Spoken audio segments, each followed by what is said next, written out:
And welcome again to Cottage Talk Full Time. I'm Russ Goldman. Joining me right now is Max Cohen, and live outside of Craven Cottage is Joe Tivey and Emilio Danello. This is our initial reaction to Fulham's very disappointing 2-1 loss to Reading, our initial reaction show. Let's not waste any time, guys. This is very disappointing. Joe, I'm going to go to you first. Your just opening thoughts on what you watched at Craven Cottage today. Yeah, I mean it was disappointing because I was turning up expecting 3 points. Looking at Reading in the table, looking at how we can score freely. I know I should never do that, being a Fulham fan, but yeah, it was disappointing. I mean, we had enough chances to win. Absolutely. Not we just did, going to we draw. didn't. Yeah, I mean, Reading had didn't well started off quite well. Although we had a bright start, they countered quite well. Yep. And scored a very good finish for their first goal. Second goal looked a bit sloppy from our side of things. Yep. But we still had, decent chances, hit the post, hit the bar. We should have converted more than one of them. But you got punished. We got punished today. And it's a wake-up call that this division is not a walkover. Nope. Never has been. Even though we did, I expected, and a lot of us expected, fairly comfortable day. So wake-up call, but I'm not panicking. Okay. Emilio, over to you. My first thought after watching this match, I think you're going to like what I'm about to say, not like the result. It reminded me of the Hull City match 2 seasons ago when we got punished. It felt like that again. What are your thoughts? Yeah, good point. It did feel like that against Scott Parker when we had Scott Parker as manager a couple of years ago. I think the Bristol City game as well that day when we lost 2-1 and we got a late goal to give us some hope, but overall, we had enough chances in the game, like Joe said. I predicted a 3-1 win, and we started quietly the first 10 minutes.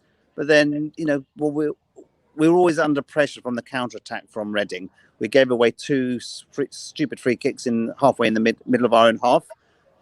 We conceded another. We were just a bit wasteful in front of goal, and we conceded a few too many free kicks. We had a terrible referee, one of the worst referees I can remember. He set a bad precedence, early yellow cards, and that was a tone for the rest of the game. Any foul, yellow card. But we had enough chances there to get something out of the game, and we were wasteful in the first half. Bobby Reid 1-on-1, you've got to score. Hit the bar, hit the court, hit the post. It's one of those bad days in the office. I'm not going to panic, but 2 defeats in a week does slightly concern me. I think we touched on this at the beginning of the season under Silva. His defensive record. We're starting to see a few goals conceded, bit of sloppiness. We gave Reading's hope and opportunities to score goal, which they took full advantage of. So overall, I think we threw that game away, to be honest. I'm disappointed. That's what frustrates me. They're a poor team, but that's not a great to our weaknesses, team. And we gave them opportunities, and they capitalized. So overall, have to give them on credit reflection, for that. We didn't deserve to lose, but the scoreline suggests otherwise. We lost, and we have to move on. I agree, and I'm just going to say this and go over to you, Max. This Steve Martin referee, he's not funny. Okay, I'm being serious. He's not. He was terrible, but that's beside the point. He's not the reason why Fulham lost in this match. When we look back at the Birmingham City match, Fulham were very clinical. They weren't clinical here, and I'm just going to throw this out to you, and I said this to you earlier. I think the turning point of the match was Bobby Decordova-Reid's miss early on. They scored there. I think this is a different match, Max. Just give me your overall thoughts on this loss, and do you agree with me on that early miss from Fulham? When we go behind, we don't inspire confidence that we can go back and win the match. And it's only been 2 times this season in the league, and it's the past 2 Saturdays, Blackpool and then today against Reading. And it's not really good enough. Yes, we had enough chances to win, and yes, the finishing was poor. But for too often that second half, it just seemed very forced. The ball's out wide, the terrible crosses. Cavallero should not be starting. I'm sorry. That was a disappointing performance from him. I don't want to see him in the starting 11 again this season because so many crosses were to the keeper. And when we have all that possession, yes, we created some chances, but most of the time in that second half, when we needed to be at our best, we looked lackadaisical. And that's so disappointing. as Joe said accurately, it's a wake-up call. Yeah. Not time to panic, but No. the championship, we're not going to walk this league. Bournemouth are top of the league now. That has to be a wake-up call for us too. But sides are going to give us a tough time of it. And honestly, Reading played some very good football today. And they had a game plan. They stuck to it perfectly. We have to be ready for when teams sit back on us. And when we go behind, I've not seen it at all this season that we can flip the script in a match. If we go ahead, it's all well and good. And it's all smooth sailing. Where is the character from when we go behind? We can't really get back into it. That's actually a great point. Joe, I want to get your thoughts on that because we've shown that we're great front runners. Fulham are great front runners. They are dominating when they are ahead. Yeah. When they have dealt with adversity so far, they haven't passed the test, Joe, because they had opportunities to get back in this match. Like you said, you have Mitro hitting the crossbar. Obviously, early with Bobby Decadova-Reid. Late on, you have the opportunity from Josh Onema. That's not his fault. That was a great save by the goalkeeper. You guys probably got a good view of that. When you have that many opportunities when you're creating that, but to Max's point, it did seem forced when we went behind. There did seem to be a little bit of a panic in Fulham, even down 1-0. They just didn't seem to be the same team. So what are your thoughts about all that? Do you think that this is something, again, I still think Fulham have a very good chance to win the league. Nothing has changed my mind, but they need to fight through adversity better than this. Yeah. Max does raise a good point. Although I'd counter that by saying it is early days. I was there at Blackpool. I took my daughter up there for sorry to hear that weekend. Yeah, no, it was a lovely weekend apart from the result.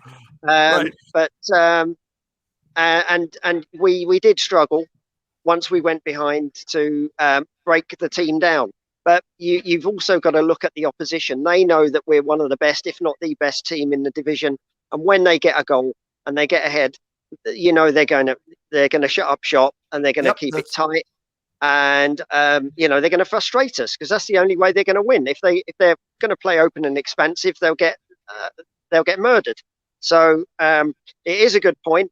Let's see how that pans out in terms of having the character to come back when we're behind. Because as Max says, in the other games that we've won, we basically sort of just took the lead early and just built on that, and it was nice and easy. So when the backs are to the wall, let's see what happens in the future. But yeah, we need to keep an eye on that. Absolutely, it's a great point. Over to you, Emilio. What are your thoughts about that? Because again, Fulham great when they're ahead, but when they face adversity, when they go down, especially also when they don't score that early goal. That's why I go back to a turning point of the match being the Bobby Decadova-Reid miss. And again, it shouldn't be him missing that things go awry, but they did. So what happens when you go down? How do you react to it? And like Joe said, you have a team that got ahead. They put everyone behind the ball. They were just waiting for the counterattack, and they knew how to neutralize us. So this is going to be a challenge now for Silva and the players that they're going to have to overcome adversity in situations when teams go ahead on them. They're just going to make it difficult on them. Yeah, and I think I sort of take a slightly different perspective. I don't disagree with what the guys have said, but I look at our starting 11 again. And then many of us weren't necessarily complaining as such, but I think the balance in midfield was quite poor. I thought we were grossly under strength in that middle of the park, and I think that played to Reading's hands. I think Chalobah started off brightly first 10 minutes. I thought he had generally a poor game, to be honest. Me and Joe and others around us were crying out, make the change, Marco Silva at half time, bring on Muniz and bring on Onema. We actually said that. And so my turning point in the match is Silva not making changes until we're 2 down. For me, 1-0 down, you've still got 45 minutes and added time. You didn't make the change, Silva. You waited till the 55th minute when we're 2-0 down to make those changes. Too late for me. You saw things weren't working quite right in midfield in the first half. We gave away possession quite cheaply. Both goals, I think, were our own downfall to some extent. Yep. We looked generally just quite under strength, quite weak. Seri had an early yellow card. So again, he was sort of, another foul, he would have been off. So again, there was a tactical change when he got substituted. So for me, I think we should have made some changes at half time immediately, regain the balance and strength in midfield, and that would have given us more hope and more opportunity to get something out of the game. If we scored early in that second half, we would have won that game. Unfortunately, Silva, I'm going to criticise him because he's not God here. Just because he's had a good start to the season, he's made mistakes. But again, we don't focus on those. So we could give criticism where it's warranted, and we give, and also similarly with productivity. But I think the midfield was weak today, and I think we saw that played into Reading's hands, and you saw the 2 goals stemmed from maybe just not having enough strength and depth in that middle of the park. Okay, so who would you have gone with, Emilio, if you were Silva?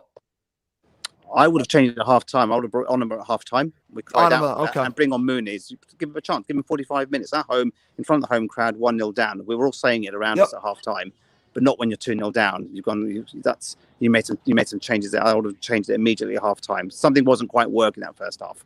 Maybe Mitrovic was unlikely. That nice touch hit the underside of the crossbar.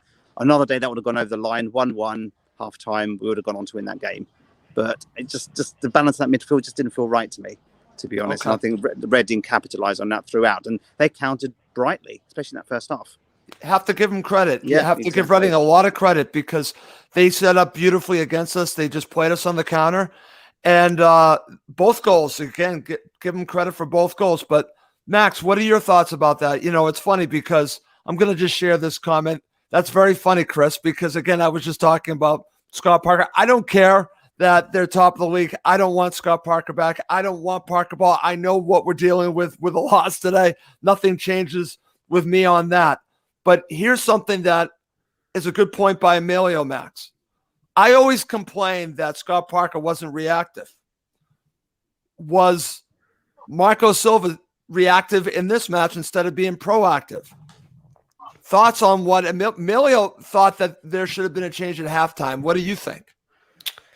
Yeah, I mean, it's a fair point. I think whenever we play Ejaria from the start, we're going to be essentially a man down when we're playing defense because he doesn't track back. And I think if you look at both the goals today, you can point a finger at the center mid in that situation. Did we miss Harrison Reed?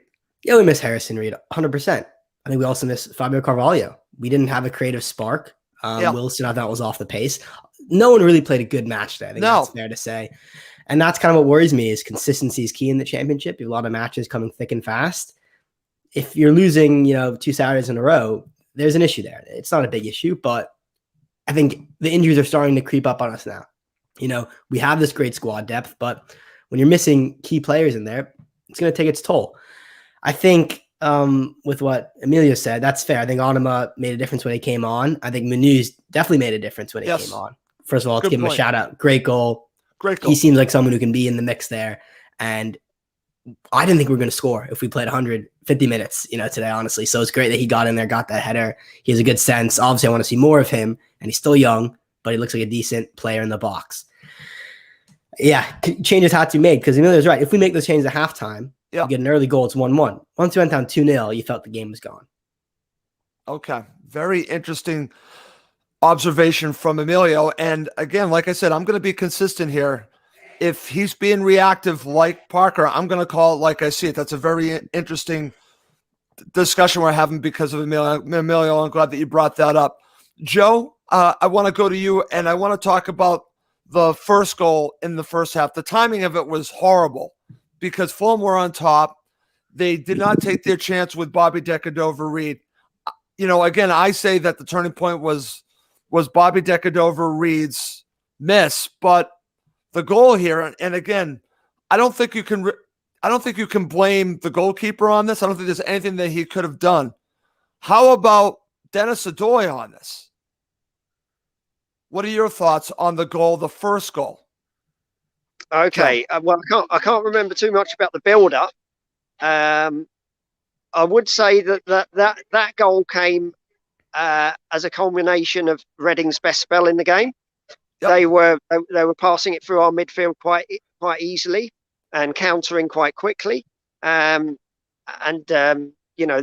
finish was top class. Yeah. I think. Apologies, I can't remember what happened in the build up to it. All I saw in the replay at halftime was, maybe a bit of a lack of closing down before he got the shot away. But I thought that it was coming. Yep. Even though we started brightly, Reading did get back into it before their goal. their first goal, and provided a couple of dangerous situations before that. So me and Emilio said it wasn't surprising when they scored. I just think the second goal was more cause for concern in terms of how Fulham dealt with it rather than the first, because it was a good finish. Yeah. Okay, that's very good. And Emilio, I'll go to you and let's talk about the second goal. I said this to you, and we'll have to get a better look at this afterwards. But when I was watching it, again, you guys are there live. I don't know if you got a good view of this. I thought the ball went out. I totally thought the ball went out. But regardless, you got to keep playing. And the play continues, and they score another goal. This is a poor goal to give up the second goal, Emilio. I want to get your thoughts on Ejaria scoring a second goal. That was the match winner. Yeah, and I think just touching on the first point, I agree with Joe, because obviously the first goal, they had a free kick early on, and I think again we conceded a sloppy free kick, which our goalkeeper made a good save, a fingertip save, and then a second free kick we conceded as well. So again, we giving too many free kicks away in that first half. And we were a bit wasteful, not just finishing, but also with our passing and with our fouling. But the second goal, I think it was on the other side of the pitch, and me and Joe were reflecting on that. For me, it looked like, was there a misunderstanding between Dennis and the keeper? For me, obviously, wrong side of the pitch. Should the keeper have come for the ball? It just felt like the ball looped over Dennis from what we could see. None of us have seen the replay, admittedly. But all I can recall is there seemed to be a misunderstanding. Was there a misunderstanding? It was Tosin actually. Was there a misunderstanding between Tosin and the keeper? The keeper looked a bit static to me. But again, I've not had the hindsight of watching a replay. Just the first reaction was, I thought there was a misunderstanding between defender and keeper, and the keeper maybe could have done better.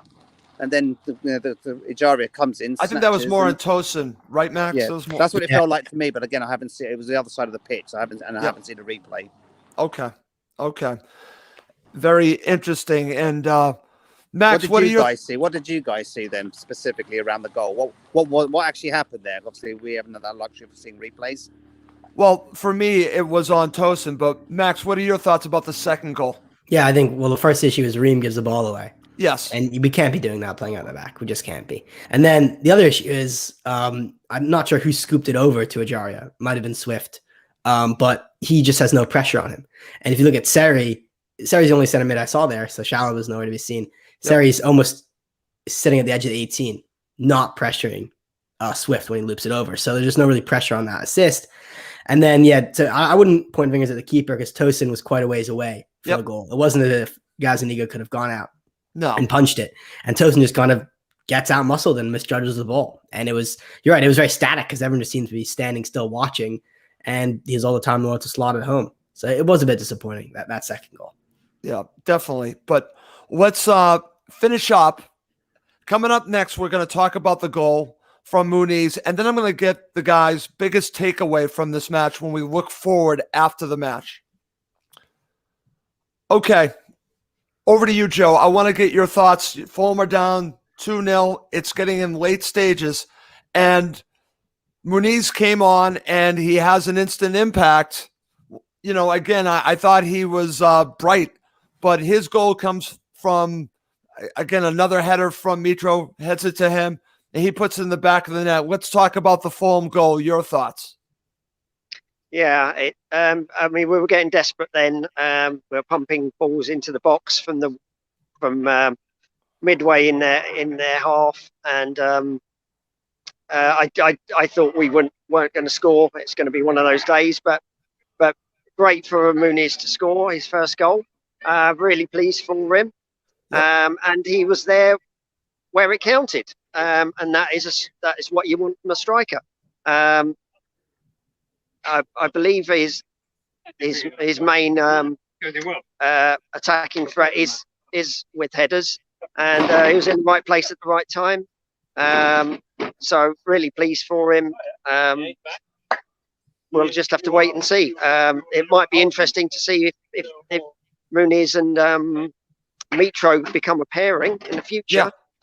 But very good for Muniz coming from the Brazilian league. This is a totally different world for him. He's got to try and settle not just his football, but his family life and his home life. So it was great that he got off the mark. After 2 subs appearances, he's got his first goal. Yep, and I think that's a positive to take out of this. Your thoughts, Emilio, because it's very interesting. How will he play? Will he play with Mitro up front? Will it be a pairing? I thought it looked pretty good together. What are your thoughts? Definitely, I think that was one of his early touches. He had a really nice, silky touch. I remember that was one of the early moments I saw of him. So that gave us a lot of hope. He's a lot bigger than I thought he'd be. Again, looking at him, face to face and on the ground, he's a big bloke, to be honest. Yep. Worryingly, I saw him. He picked up a knock about 5-10 minutes before the end of the game. So I don't know if you guys saw that, but he was limping. Yep. A lot, 5 minutes before the end of the game and right through the added time. So hopefully he's not picked up an ankle injury or some sort of hamstring. That didn't look too good, to be honest. But there's hope there. I think him and Mitrovic potentially could be a good pairing there, to be honest. He's going to have to play more games, but clearly he's picked up a knock, so we need to see the outcome of that. But the guys behind me were saying some of the video clips they've seen of Muniz were all from headers, and clearly he was in the right place to then scored a header, and gave the fans some hope. But it's it's one of those things, too little, too late. But too little, too late. But we still had enough quality there. It's like to Max's earlier point, a lot of crosses into the box. Some of them not too good. Some of them, keeper made a great save from Monument at the end. I thought that was going in, and maybe we'll debate also the Mitrovic. Again, we haven't seen the incident there at the end, but our reaction immediately, right in front of us, was he was tugged. Mitrovic didn't go on the ground immediately. I don't know what the replays are suggesting. We felt it was a penalty, but I'd like to see what you guys think based on the replays that you guys have seen. Max, what are your thoughts about this? And I'll just share that Gentleman Jim thought that Mitro just went down. Well, I'll just share that with you guys. I thought he stood up quite well. I thought he looked quite strong, didn't he, Joe? I don't know what you saw, but from what I saw, Mitrovic stayed longer on his feet than maybe he would have done normally, which intended that he was trying to do his best to stay on his feet, and then maybe got pulled a little bit too hard, and and then fell. I don't think he fell dramatically from what I saw. But then again, in the moment, sometimes you sort of take a different perspective, don't you, when you're there hoping to get something. Right. It's and as we always say, Emilio, it's the hope that kills you. Yeah. Especially at the end of a match like that, it's the hope that kills you. Max, what are your thoughts about it? You and I saw replays of it. Again, I just heard Gentleman Jim keep saying that he thought that Mitro went down pretty soft. I'm paraphrasing, but he didn't seem to think it was a penalty. I tend to agree with that. Yeah, I think it was. He was kind of leaning into him, looking for it. But it was actually unfortunate because Onama was coming around and looked like he might have had a shot off. Yeah. And Mitrovic kind of swung a leg at it and took the ball away from his own player. But it was all kind of frantic. And although it was nice that we were really piling on pressure in stoppage time, it's not enough, though. It's too hurried. And you take a step back and you say, it's Reading at home. And that just would have been for a point. So just by that token, it was a disappointing afternoon. Absolutely. Regardless, even if they got a point out of it, it was going to be disappointing, Max. And let's finish up. Again, we will have, I'm going to say, we're going to have another combo show. The combo shows have been great, which will preview the Leeds match, and then we'll look back at this in a more post-match style show. But what's the biggest takeaway you take out of this match, Max, when you look back at it? I think Joe said it the best when he let off the show. It was a wake-up call. We've had a lot of happy times. Didn't we say that after the Blackpool match?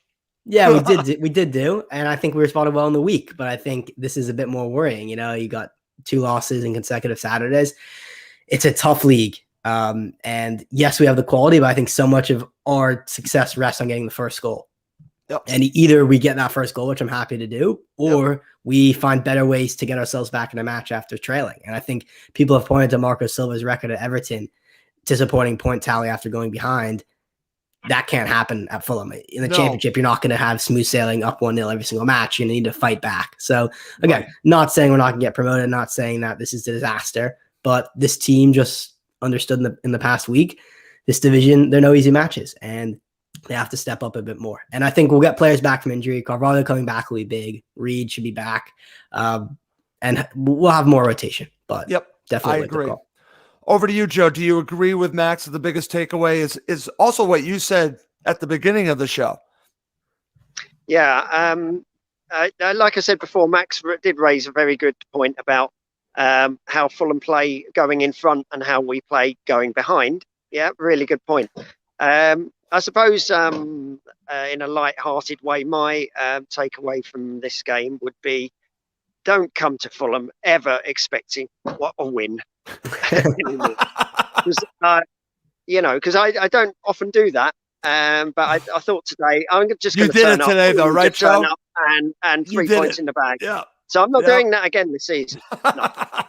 Well, honestly, Joe, every blade of grass, every tackle, every shot has to be fought for in this league. Yes. And even though the results have been spectacular, some of them, 4s and 5s, I'm not going to take this league for granted.